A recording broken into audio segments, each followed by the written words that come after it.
All right, what's happening, guys? Hey, I just wanted to, we're going to be start doing some weekly reviews on some of the patient cases that we have and showing just how we've helped an individual so that if you're going through something similar, um, you have a little bit of hope, but also maybe seeing what's working for them could work for you. But ultimately, just showing and highlighting just some of the diversity of how we address certain aches and pains and complaints and things like that. So that's really what the goal of this is. Now, obviously, we have some specialties in certain areas, but also highlighting just some of the conversations because what we have found is that many people come to us obviously for a specific solution to many different problems, but then as they start to get to know us a little bit better and we start to get to know them a little bit better, we're finding that there is overlap in how we treat looking at the person, right? And that's a big part of what we try to focus on and bring out is not to be so compartmentalized. And that's what the majority of healthcare is looking at, especially majority of chiros and PTs, is this almost reductionistic model, but yet then they don't really have a clear understanding about what's going on. So then it's just, well, everything's connected. So we're going to start working on all these things. And realistically, we need to have sound reasoning uh, when we're looking at an issue. And if we don't know, then we need to have some sort of a process in which we start to go through the process of elimination to determine, right? And that's really what we're going to highlight today. So we had an individual reached out by a spouse because they had a tight hamstring. And for those of you who saw the stories on this, you'll kind of hear the overlap of this, but we're going to go into more detail about that today. So they had a tight hamstring on one side specifically. And they were looking to get some dry needling done. And yes, we do dry needling. Dry needling is very helpful for hamstring or just muscle tension issues that don't seem to be resolving otherwise, resolving through either previous chiropractic care or other massage techniques. They had gone through a 10-pack for Rolfing, all these different things, and it would help. And he would literally describe as I would get back in the car and it would come back immediately. So right then and there, we're starting to find a lot of information, right, in terms of this recurrence of the symptoms and the symptoms being able to essentially just turn off and on. And so what so many people forget about is they're focused on symptom management, even though everyone claims to be looking for the root cause, right? But no one actually looked at why is one side of the body, one hamstring in particular, so much tighter than the other. That's very odd. That's very weird, right? And we're talking about significant. It's not like, oh yeah, I do a toe touch and I got a little bit of more tension on one side, right? This was clear-cut difference from side to side, and more of like this spasm or crampy pain, in addition to some like dull discomfort. So sounds very much like sciatica, right? But no one had actually viewed this as sciatica. Now, I will say, in credit to his other chiropractor, is hey, if this doesn't resolve in a little bit, it could be a disc. Do the test and determine if it's a disc, right? Right off the bat, I could tell it's a disc injury, right?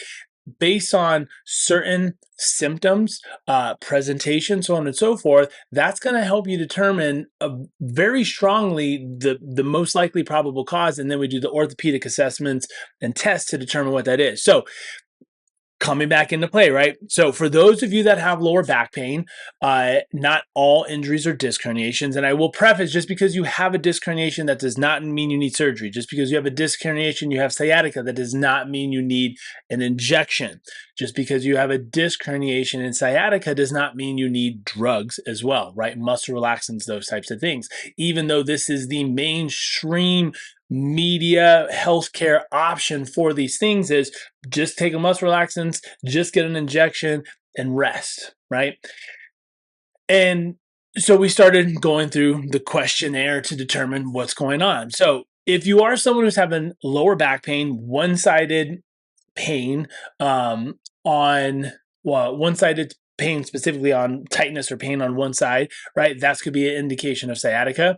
But if your symptoms worsen or are worse in the morning, if they hurt more with prolonged sitting, if they if your symptoms increase with the transition of sitting to stand or standing to sit, if your symptoms worse rolling over in bed, if your symptoms increase getting in and out of the car, right? There are a lot of, if you're starting to check the box off on a lot of these things, we're starting to divert over into thinking you might have an actual disc herniation, right? And the reason why is there is a commonality around all of these, which is sitting, but more specifically compression within the lower back, right? And that compression in a somewhat slumped or flexed position, which is very commonly what we're getting in the car and sitting, or in that transition of sit to down, or getting up off the toilet or something like that, is very strongly related and associated with, right, is that compression into the lower back. So we need to address that. We need to look at that, because if we don't understand that, then you're repeating all these triggers that would then make your symptoms worse, right? And so this individual didn't know that he had one-sided hamstring tension, and so he was stretching his hamstring, which was only making the symptoms worse, because in addition to stretching your hamstrings, you're also stretching the sciatica nerve, and you're usually in a flex forward position within the lower back, which is further perpetuating the symptoms, right? And now you can see how we're stuck in this negative feedback loop of pain, tightness, more pain, more tightness, so on and so forth. So just by simply understanding that, we were able to stop the triggers that was further perpetuating the pain, and he had a clear understanding of what is going on. And then next is for us to devise a plan that would be helpful for him, right? So after we determined all of that, we further confirmed our suspicion by going through some orthopedic tests that would specifically trigger his lower back pain, but more specifically would trigger his sciatica, or that tension, or that pain, or that everything that he felt down into his left hamstring. So the reason why that is so important, why we do provocative testing, is that further confirms the hypothesis, right? So now that we had this hypothesis, we confirmed the hypothesis through the orthopedic assessment. I knew how to turn off and on the pain, right? More specifically, turn on the pain in this situation. Now our goal is to figure out how to turn off the pain. So then we went through our exercise protocol for disc herniations that work for the majority of people. Sometimes there might be a unique situation. We have to get a little creative. But in this case, we went through our supported squats, our hip drops, our hip hinging, and our walking, right? Those are the four main basic things. The hip drop is a revision of the McKenzie press ups. So either one, whichever works best for you. Short stop positioning helps you understand how to properly flex through the hinge position of the hips, so that we mitigate lumbar flexion while we're healing, right? And then walking is obviously just something that's very nice and softens and loosens up the lower back. And then the supported squat is our version of a decompression model, right? And within this, right, we started with the hip drops, 20% improvement after 2 sets. Right? It was like 10% after 1, 20% after 2, walking up to like 25, 30, did a set of supported TRX squats, brought us up to like 35, 40, did the hip hinging, the glute started softening up, the hamstring started softening up. Now we're up to like 40, 45, 50, and this is within less than 10 minutes. And we're explaining everything as we're going through this in addition, and you can just see the eyes light up in this individual, because he's like, this is what I needed. This is what I needed. I needed a plan. I needed to understand first and foremost what's going on, but then also, what do I need to do? Everyone else was just so dependent on symptom relief, adjust the SI joint, massage the hamstring, stretch the hamstring, whatever that was, all these different things that he's tried, with no actual plan in sight of just, let's just do this and see what happens, right? So now we've established a clear-cut model of what to do. Now we reinforced, and I want to reinforce this to you as well. Once you've really controlled and stopped the pain, we're just getting started. This is the beginning. This is the beginning of the process, right? And what we mean by that is, there's a reason why this developed in the first place. And this individual is a sculptor. So now we're getting into, the nuances of lifting heavy material and different things like that might have caused this. He was under the impression, what other people led him to believe, is he had knee surgeries in the 80s, and eventually now his compensation has caught up to him, and this is throwing everything off. Yeah, maybe that's a bit of a stretch in my opinion. Whereas if we actually just asked them, hey, what's life been over like the last year when this back pain really started picking up? Oh, I actually got into sculpting a lot more, and I'm, my work is starting to expand, and my business starting to blow up, and I'm doing more of that, and I have to lift these big heavy metal sheets because I also do welding. Oh, that seems a little bit more likely to be causing the pain rather than this compensation from over 30 years ago is a bit of a stretch, right? So understanding that having a provider that really asks the right questions and the important questions to help you determine causality rather than just thinking, oh, well, now I have this compensation pattern that has led to this that I can't change because I had these surgeries, really allows us to establish now a better solution rather than him thinking it was just like this phantom thing that came out of nowhere. And so, again, we've only had one appointment. And within that first appointment, 40 to 50% improvement in less than 10 minutes. Now, traditionally, we would layer in soft tissue work and adjustments and things like that to expedite the process. But what I like to do is when we see that much improvement within one session, we don't treat. We don't do any hands-on therapy. We don't do any manual therapy, any adjustments, because we want to show and prove that this is what's really helping you the most, right? Now, the adjustments, the soft tissue, and all that is wonderful. It's great. It makes you feel good. It is a catalyst to the process. It is not the process. The process is understanding the movement, the triggers, and the things that help you, right? And I want to end with this to overemphasize is you can get this much improvement, right? You need to find the right thing for you, but the passive modalities is overplayed. It's overdone, right? And what do I mean by that? Well, we know that these things help. Like we know dry needling helps. We know soft tissue helps. We know laser helps, right? Decompression to a certain degree. But the majority of clinics and the majority of treatment around lower back pain is focused on the passive modalities, meaning this is wrong. You need these things to help change your body in order to do that. And our viewpoint is the way that you got into this is the way that you get out, right? No one's doing these other modalities to create that issue, right? Your body understood how to adapt and change based on the mechanisms of your lifting and everything else that led to an injury, unfortunately, right? And so we have to better understand what that is so that we don't actually recreate that. Now, I will argue there's a lot of clinics who do that on the back end, right?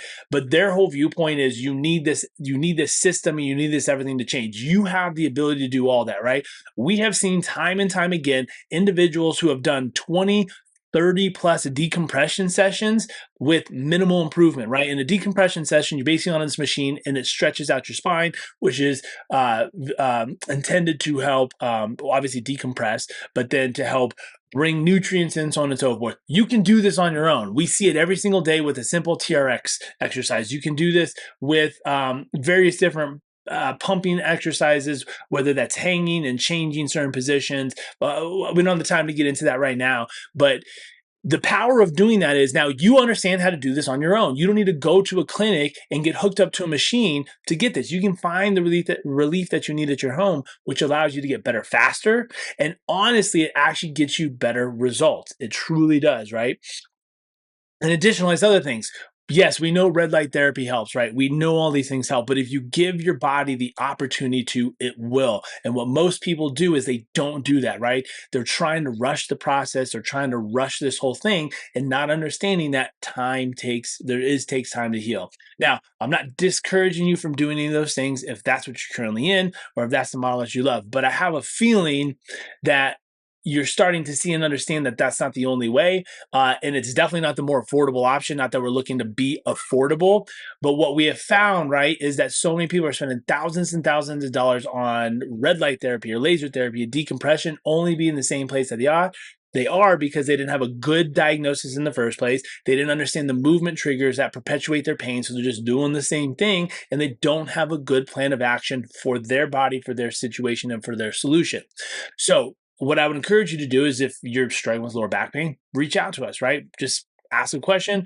We're not the best fit for everybody. We know that. We have a very specific way in which we do things, but what our patients appreciate is exactly what we had shared about this individual is that we figured out what is exactly going on so they're not lost in this like uncertainty of like, it could be this, it could be this, it's my SI joint, it's my just spasm, it's sciatica, is it not sciatica, you know what I mean? So that's first and foremost. We'll determine exactly what's going on based on a good history, asking the right questions, and actually doing a good movement assessment. It's not just a posture screen. So many people they just assess you on a squat and a posture screen. that's not going to tell you anything. You need to actually move and understand how to stress and put pressure on what the issue is to determine the causality. And then number two is that we actually establish a good plan in which we're working together through, right? So if that's something you're interested in, hit us up, shoot us a text 303-717-6323. If you got a friend or a family member and you've seen them going through this and you're like, I'm tired of, not tired of, like, I want to help you. I'm tired of seeing you hurt. Like, please connect them with this, right? Again, we do this not only in our office here in Lafayette, Colorado, we also do remote consultations and remote coaching for those that have been struggling and they're not finding a solution. So there are answers to that. And we just want to be able to provide that opportunity for people who have been unfortunately stuck and lost in the medical system, seeing the same thing over and over and just constantly trying to put out fires as opposed to actually coming up with a solid solution. So I hope this was helpful for you as the individual, and I pray and I hope that this can be helpful for your other friends and family members who have been struggling with lower back pain and sciatica and being told the wrong information and not having a plan of action for them. So much love, live loud.